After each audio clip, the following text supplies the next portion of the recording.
সে তো একজন এমপ্লয়ি, আমার টাকা সে বেতন পায় রে ভাই। তার এই কথা বলে এখতিয়ার তার কে দিচ্ছে? ওই শফিকুল আলমের আইন, ওনার বাপের দেশ থেকে। এটা লিপটেটের সন্ত্রাসী কথা। তিতুমির কলেজের আন্দোলন আপনি দেখেছেন, এটাকে 7 কলেজের আন্দোলন আমরা দেখেছেন। তিতুমির কলেজকে বিশ্ববিদ্যালয় করার দাবিতে যে আন্দোলনটা দেখলাম আমরা, কয়েকদিন ধরে টানা এই আন্দোলন হলো। তারা প্রায় প্রতিদিনের রাস্তা অবরোধ করছে, একটা গুরুত্বপূর্ণ রাস্তা অবরোধ করে রাখছিলেন। লাস্টের দিনে আমরা দেখলাম ট্রেন অবরোধ করে রাখলেন, সারা দেশের ট্রেন যোগাযোগ বন্ধ হয়ে গেল ঢাকার সঙ্গে। কিন্তু এইখানে সরকারের আমরা কিন্তু খুব একটা উদ্যোগ দেখিনি যে যারা বিক্ষোভ করছেন তাদেরকে বুঝিয়ে রাস্তা থেকে ক্যাম্পাসে ফিরে নিয়ে যাওয়া। শুধুমাত্র আহ্বান ছাড়া খুব একটা আমরা তেমন কোনো উদ্যোগ আমরা দেখিনি। মানে এই ব্যাপারটাকে আপনি কি বলবেন যে গণতান্ত্রিক যে পদ্ধতি তার একটা উৎকৃষ্ট উদাহরণ, যে যেরকম প্রতিবাদ করতে পারে সেরকম করতে পারলো, এটি একটি উৎকৃষ্ট উদাহরণ নাকি যে জনগণের ভোগান্তি কমাতে পারছে না সরকার, তাদের ব্যর্থতা আমরা দেখছি? শুনেন, এটা উৎকৃষ্ট উদাহরণ, এটা হলো নিকৃষ্ট উদাহরণ। গণতন্ত্রে কোথাও বলা হয় নাই যে তুমি তোমার অধিকার আদায়ের জন্য এমন এমন কাজ করতে পারবা যাতে নাকি আরো অনেকের সমস্যা হবে। এটা গণতন্ত্রের কোনো সংজ্ঞাতেই নাই। আপনারা ওদের সমস্যা করতে পারেন না। সরকারের দায়িত্ব হলো, সরকার কিন্তু কেবল স্টুডেন্টদের না, সরকার কিন্তু সাধারণ মানুষেরও। সরকারের দায়িত্ব হলো সাধারণ মানুষের পথটাকে পরিষ্কার রাখা। সরকারের দায়িত্ব হলো যাদের মধ্যে ক্ষোভ আছে সেই ক্ষোভটা নিরসন করা। নিরসন করার পদ্ধতি অনেকগুলো আছে, তাদের সঙ্গে আলোচনা করেন। আলোচনা কি সরকার করেছে? আলোচনা তো করতে হবে, কার্যকর আলোচনা করেন। আবার যারা দাবি করেছে, দাবিটা যদি ন্যায়সঙ্গত না হয়, সেই দাবি আলোচনা করে তাদের বোঝাতে হবে, ভাই তোমাদের এই দাবিটা ন্যায়সঙ্গত না, এটা আমি মানবো না। এগুলো তো আছে। এই প্রবলেমটা তো আরও আগে নোটিশ করা হয়েছিল, আগে একবার হয়েছিল এই ঘটনা নিয়ে, মারামারি হয়েছে, অনেক কিছু হয়েছে রাতের বেলা।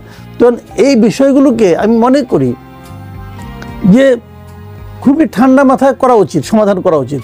দেখেন, একটা গভর্নমেন্ট যখন নাকি আপনি এরকম মানে আপনার অরাজনৈতিক গভর্নমেন্ট যখন থাকে, তখন এই ধরনের সমস্যাগুলির সমাধান কিন্তু কঠিন হয়ে যায়। এটা দেখে রাজনৈতিক গভর্নমেন্ট থাকতে এত কষ্ট হতো না, কিন্তু অরাজনৈতিক গভর্নমেন্ট তো যেমন ওই স্টুডেন্টদের মধ্যে বিভিন্ন মানে আপনার রাজনৈতিক দলের লোকজন আছে, কিন্তু ওই এলাকায় বিভিন্ন দলের রাজনৈতিক লোক আছে, তাদের কিন্তু এই আন্দোলনের কোনো ভূমিকা নাই, তারা কিন্তু চুপচাপ বসে রয়েছে সবাই। এবং সরকারও চাইতে পারত। এটা তো একটা ইস্যুটা এটা ন্যায় ভিত্তিক ইস্যু না অন্যায়ের ইস্যু সে আলোচনা পরে করেন আপনি। এটার ইস্যু তো রাস্তাঘাট বন্ধ করে রাখছে, এটার ইস্যু না। দাবি তো অনেকগুলো আছে। আরো ওই যে কয়েকদিন আগে দেখলাম ওইদিকে রাস্তা, একদিন দেখলাম যে এদিকেও মহাখালীর দিকেও বন্ধ, আবার ওই দিকেও বন্ধ, শ্যামলীর দিকেও বন্ধ। হ্যাঁ, তো আপনার সমাধানটা কিভাবে করলেন? সরকার কি করছে বলেন তো? এই দুইটা ঘটনা সরকারের কি ভূমিকা ছিল? সরকার কি দুই জায়গায় গেছে? আহ্বানটা কার কাছে করছে? আহ্বানটা কিভাবে করছে? এই আহ্বান জানানোর জন্য তারা কি তাদের সচিবালয় থেকে বেরিয়ে আসছে? সচিবালয় থেকে আহ্বান জানিয়েছে। তাহলে ওই আহ্বানে কি মূল্য আছে? আসছিলেন 2 দিন আগে, আপনি আসলেন রাজপথে, অথবা আসলেন ঘরে অবসর নিয়ে বসে নাতিদের সঙ্গে বসে খেলাধুলা করতেছিলেন। এখন আপনি সচিবালয় থেকে আর বাড়িতে পারেন না, কি কারণে? এটা তো কোনো কথা হলো না। আপনি যেখানে গেছেন যাইনি, বসে আপনি ওই হয়ে গেছেন, অফিসার হয়ে গেছেন। ভাই এইগুলি ঠিক না। তাদের উচিত ছিল এদের সঙ্গে বসতেছে না, হ্যান্ডেল করে না। মাঝখানে দেখলাম একদিন প্রধান উপদেষ্টা বলতেছে যে আপনারা রাস্তা বন্ধ করবেন না, আমাদেরকে কাজ করতে দেন। হ্যাঁ, আপনাদের যেটা আছে আমাদের লিখিতভাবে জানান। ওকে, লিখিতভাবে আমি জানাবো কোথায়? কিচ্ছু না। কিন্তু দেখেন, এটা ডিসিশন নেওয়ার ব্যাপার, এটা তো খুব জটিল কোনো ব্যাপার না। আপনারা বলতে পারতেন, আপনারা রাস্তায় নামার আগে আপনাদের সমস্যাগুলো যৌক্তিকত উল্লেখ করে আপনারা আমাদেরকে মেইল করেন। ওনারা মেইল অ্যাড্রেস দিয়ে দিতে পারতো, একটা মেইল অ্যাড্রেস দিতে পারতো। সেই মেইলটা দিলে পরে 2 দিন 3 দিনের মধ্যে ওইটাকে জাজ করে তার লোকজন দেখে এটা কি, এটা কতটুকু কি করা যাবে তাদেরকে ইনফর্ম করতে পারতো মেইলে। এই মেইলের মাধ্যমে জমা দিতে পারতো যে এটা আমাদের পক্ষে সমাধান করা সম্ভব, আমরা অতদিনের মধ্যে করতে পারবো। অথবা সম্ভব না, কাজে আপনি এটা আন্দোলন করেন না, করলে কিন্তু আমরা ব্যবস্থা নেব।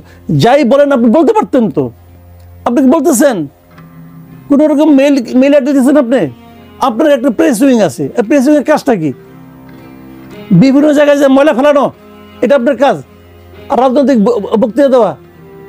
প্রেস সেক্রেটারি বলে এই গভর্নমেন্ট নাকি অরাজনৈতিক সরকার না, এটা বলে এখতিয়ার অরিজিন থেকে, ও তো চাকরি করে, সে তো একজন এমপ্লয়ি, আমার টাকা সে বেতন পায় রে ভাই। তার এই কথা বলে এখতিয়ার তার কে দিচ্ছে? একটা এই ব্যক্তিকে সে এখতিয়ার রাখে? রাজনৈতিক সরকার কি অরাজনৈতিক সরকার এটা বলবে কে? এটা বলবে ক্যাবিনেট, এটা বলবে প্রধান উপদেষ্টা। কোন উপদেষ্টার মুখে শুনছেন সেটা বলছে এটাকে রাজনৈতিক? তিনি তো প্রধান উপদেষ্টার মুখপাত্র। সে প্রধান তাহলে তাহলে আমি ধরে নেব এটা প্রধান উপদেষ্টার মানে বক্তব্য। যদি এটা প্রধান উপদেষ্টার বক্তব্য হয় তাহলে এই গভর্নমেন্ট নির্বাচন কেমন করে পরিচালনা করবে? এই নির্বাচনকে কোনো পলিটিক্যাল গভর্নমেন্ট পরিচালনা করার এখতিয়ার আছে? আমরা তো মনে করি নাই। আমরা এতদিন ধরে আন্দোলন করছি নির্বাচন হবে একটা নির্দলীয় সরকারের অধীনে, যে যারা কোনো দল করে না। তো প্রধান উপদেষ্টা যদি নিজেই বলে আমরা একটা রাজনৈতিক সরকার, তাহলে সে নির্দলীয় কি করে হলো? বলেন কি করে হলো? এই সিম্পল কোশ্চেন তো জবাব দেন। ওনারা মনে করেন যে উনি এপিজে চাকরি করছেন, জ্ঞান টেন আছে, আর বাদ বাকি সবাই বোধহয় চানাচুর খায় না? এই সব মানুষ চানাচুর খায়, এই সময় ভাত খায়, পান্তা ভাত খায়। এই ঘটনার পরিপ্রেক্ষিতে স্বরাষ্ট্র উপদেষ্টা পরশুদিন গতকালই সচিবালয় বলেছিলেন যে এই বিক্ষোভগুলোর পেছনে অন্য কারো ইন্ধন আছে, যেটা সাংবাদিকদের তিনি খুঁজে বের করতে বলেছেন যে অন্য কারো ইন্ধন আছে, তিনি ইঙ্গিত করেছেন। অন্যদিকে সোমবারই প্রধান উপদেষ্টা আইন শৃঙ্খলা বাহিনীর প্রধানদের সাথে মিলিত হয়েছে, কথা বলেছেন। সেখানে তিনি বলেছেন যে একটা যুদ্ধকালীন পরিস্থিতিতে যেরকম সতর্ক থাকার কথা সেই রকম সতর্ক থাকতে বলেছেন তিনি বলেছেন যে এই বছরটি দেশের জন্য অত্যন্ত গুরুত্বপূর্ণ, কাউকে বিশৃঙ্খলা ও অরাজকতা সৃষ্টি করতে সুযোগ দেওয়া হবে না, তিনি বলেছেন। দেখেন এই যে অন্য কারো ইন্ধন আছে না, এটা হলো গিয়ে মনে করেন যুগে যুগে আমরা শুনে আসছি, যখন নাকি সুবিধা করতে না পারে অন্য কারো ইন্ধন আছে। ছোটবেলায় আমরা এটা করতাম, যখন পরীক্ষা খারাপ করতাম তখন বলতাম কি প্রশ্ন কমন পড়ে নাই, স্যার যে যেগুলি পড়াইছে এর বাইরের থেকে প্রশ্ন আসছে। তো ওনাদেরও এই সমস্ত যখন সাংবাদিকরা প্রশ্ন করে না, প্রশ্ন কমন না পড়লে যা হয় ওনারা তাই করে, এই তাই এনারে আলাপ করে অন্য কারো ইন্ধন আছে। আচ্ছা ভাই, কার ইন্ধন আছে তাই ধরেন না কে? আপনি একটা সরকার চালাচ্ছেন, আপনার সরকারকে অস্থিতিশীল করার জন্য যদি কেউ ইন্ধন দেয় তাকে ধরেন। আপনি তো ধরতেছেন কে? যে আওয়ামী লীগের পক্ষে কে লিফলেট বিতরণ করে তারে ধরতে হবে, এবং তারে ধরতে না পারলে ওখানকে পুলিশকে আপনি সাসপেন্ড করতেছেন যে তুমি কেন ধরতে পারলা না। ভাই, আওয়ামী লীগ একটা বৈধ পলিটিক্যাল পার্টি। আওয়ামী লীগকে নিষিদ্ধ করছেন? করেন নাই তো। তো সেই পলিটিক্যাল পার্টি তার রাজনৈতিক আদর্শের পক্ষে একটা লিফলেট বিতরণ করবে, অন্যটা কোথায়? কোন আইনে ধরে বলেন তো আপনি আমাকে? পুলিশ আইন মেনে চলে। আপনি আমাকে সিম্পলি বলেন ভাই, এটা আপনি, আমি খালি প্রশ্ন করেছি, এটা কোন আইনে আপনি ধরছেন তাকে?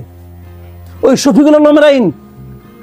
শফিকুল আলম বলছে তাদেরকে কোনো করতে দেওয়া হবে না, ওনার বাপের দেশ থেকে এটা লিফলেটে সন্ত্রাসী কথা লেখা আছে। কে বলো সন্ত্রাসী কথা? ও দেখছে আগে, সে দেখছে আগে থেকে সন্ত্রাসী কথা লেখা থাকলে আপনি আইন অনুযায়ী তখন মামলা দিবেন। আগে লিফলেটটা দেখেন, আপনি পড়েন, লিফলেট দেখার আগেই তো আপনি কোন আইনে বলেন না। আপনি আমি খালি ওনাকে জিজ্ঞেস করি, উনি তো একজন সরকারি কর্মচারী, ওনাকে আমি প্রশ্ন করেছি, উনি বলুক কোন আইনে উনি বলে এটা।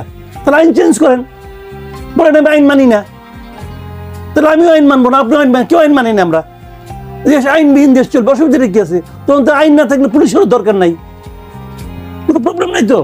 আমার কথা হলো কি, আপনি যদি আইন রাখেন, আপনি যদি সংবিধান রাখেন, আপনাকে ওই আইন এবং সংবিধান মানতে হবে।